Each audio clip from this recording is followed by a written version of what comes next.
मुंबईमध्ये मनोज जरांगेंच्या आंदोलनाचा हा तिसरा दिवस आहे. आज त्यांचं आंदोलन सुरू आहे आणि इथं हॉटेल भाग्यश्री सोशल मीडियावर चर्चेत असतात.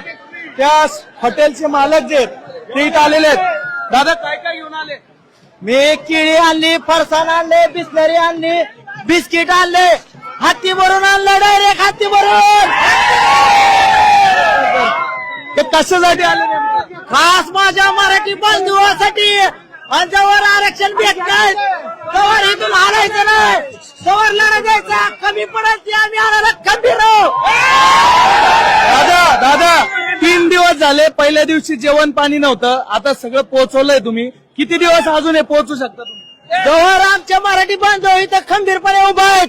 जेव्हा आम्हाला फोन येईन की कमी पडलंय तेव्हा जेवणच येणार, आणणार आम्ही. आणि खास आमचे पाटील साहेब बसल्या 6 दिवस हॉटेल बंद ठेवायचा निर्णय घेतलेला आहे. त्या दिवशी जवळ पाटील साहेब उठत नाहीत तोवर हॉटेल भाग्यश्री बंद राहणार आहे. पण काय मराठा आरक्षण का मिळालं पाहिजे? घेतलंच पाहिजे, घेतलंच पाहिजे.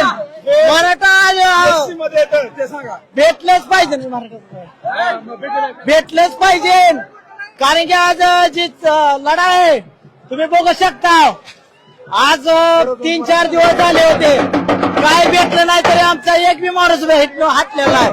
पण ह्यांच्या जवळ कॉल चालू झाले तेव्हा कितीतरी मराठ्याने सगळं घेऊन आलेले आहेत. आज काय काय तुम्हाला माहिती मिळाली होती इकडे जेवण नाही वगैरे? नाही, मिळाल्यावरच लगेच रातच्या 12 वाजता आयशर भरून आलो मी. रातच्या 12 वाजता आयशर भरला, डायरेक्ट 12 वाजता.